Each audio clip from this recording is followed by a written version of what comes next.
এখানে এনসিপি চলবে না, জামাত ইসলাম চলবে না, জাতীয় পার্টি চলবে না, সবকিছু চলবে। এই নিজের মুখকে লাগাম দিয়ে সত্যিটা করবেন, নাহলে হাত পা কেটে আর এদিকে ঢুকে দিয়ে আসবো, হাত পা কেটে আর এদিকে ঢুকে দিয়ে আসবো। সোজা কথা বলে দিলাম। সুপ্রিয় দর্শক মন্ডলী, আসসালামু আলাইকুম ওয়া রাহমাতুল্লাহি ওয়া বারাকাতুহু।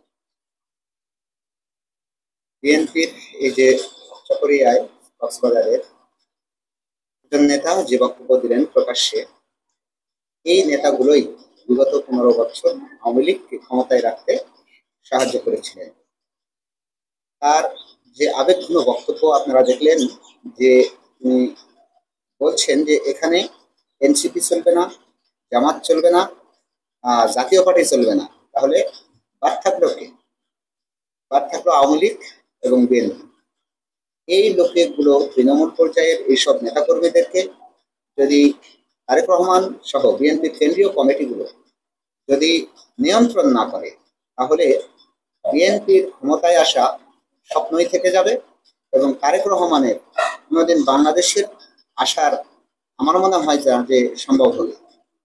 এই যে একটা 5 তারিখের পর থেকে যে আন্দোলন, যে সংগ্রাম, যে ত্যাগ তিতিক্ষার পরে নির্যাতিত দল হিসেবে বিএনপি যে সকল সুযোগ সুবিধা নিয়েছে বা পেয়েছে সরকারের কাছ থেকে, তাদের খালেদা জিয়া থেকে শুরু করে সকল নেতৃবৃন্দর মামলা খালাস, তারপরেও যে সকল অফিস আদালতে এখনো যেসব জবরদখল, চাঁদাবাজি, ধান্দাবাজি হচ্ছে, এই সকল সুযোগ সুবিধার পরেও তারা এমনভাবে হঠাৎ মজলুম একটা সংগঠন এই 5-7টা মাসের মধ্যে হঠাৎ জালিম হয়ে গেল কিভাবে? এই তৃণমূলের নেতাকর্মীগুলো, যেমন গতকালকে আমি একটা নিউজ দেখলাম, সেখানে এক বিএনপির নেতা বলছে যে আমার এলাকায় এখন 90% মানুষ বিএনপির নেতা, তাহলে আওয়ামী লীগ কি? একজন বিএনপির নেতা বলছে যে 90% মানুষ যদি আমাদের এলাকায় বিএনপির নেতা হয়, তাহলে এতদিন বিগত সালে আওয়ামী লীগ কে করেছে?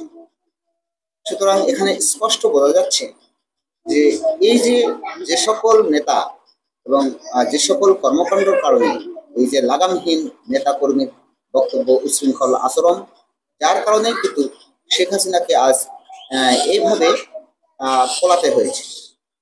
বিএনপির কেন্দ্রীয় কমিটি এবং তারেক রহমান সাহেব যদি এদেরকে কন্ট্রোল না করে, তাহলে এরা ক্ষমতার আগেই এদেরকে দেশ ছাড়তে হবে এবং তারেক রহমানের দেশে আসা আমার মনে হচ্ছে না যে সম্ভব হবে।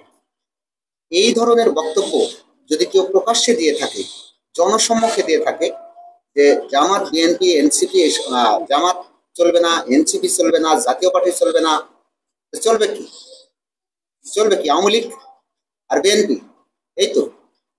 তার মানে আওয়ামী লীগের যে পরিণতি হয়েছে, বিএনপির সেই পরিণতি এই লোকগুলো করেই ছাড়বে।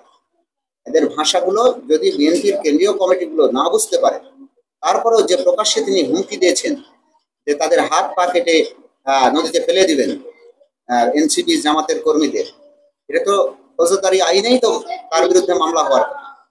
জামাত এবং শিবিরের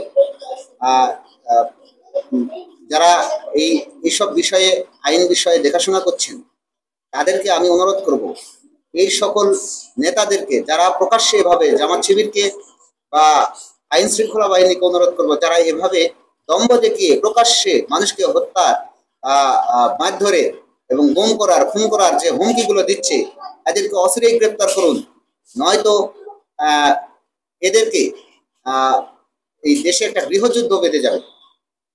এই নেতার যে বক্তব্য যে এদের হাত পা কেটে নদীতে ফেলে দেবে, এই কথা তো কোনো সমাবেশে বলতে পারে না।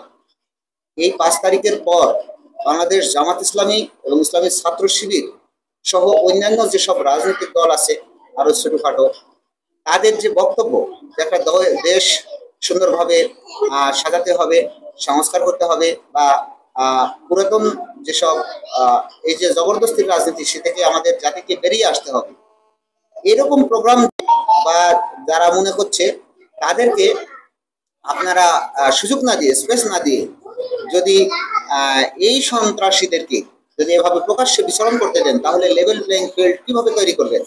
এত ভোটের বাক্স নিয়ে দৌড় মারবে। এদের বিএনপির নেতার যে আচরণ, এদের যে কথাবার্তা শ্রী, তাতে তো কোনো মানুষ এদের বিরুদ্ধে ভোটে দাঁড়াতে পারবে না। যেমন যে পাথরকাণ্ড, এই পাথরকাণ্ডের পর এমন একটা সন্ত্রাসী, যে সন্ত্রাসীর বিরুদ্ধে আজ পর্যন্ত কেউ দাঁড়াতে পারলো না বা কেউ সাক্ষী দিতে চাইলো না। তো আমি জামাত ইসলামের এবং ছাত্র শিবির ভাইদেরকে বলছি, অচিরেই এদের বিরুদ্ধে আইনি পদক্ষেপ নেন, নয়তো আপনাদের দলেও সমস্যা হবে এবং মানুষ, সাধারণ মানুষ কিন্তু একটা ভীতি সঞ্চার হবে এবং ক্ষতি হবে। এবং আইন শৃঙ্খলা বাহিনীকে বলবো, এদেরকে গ্রেপ্তার করুন এবং অচিরেই এই সন্ত্রাসীদেরকে গ্রেপ্তার করে আইনের মুখোমুখি করেন। ধন্যবাদ সবাইকে। আসসালামু আলাইকুম রহমতুল্লাহ।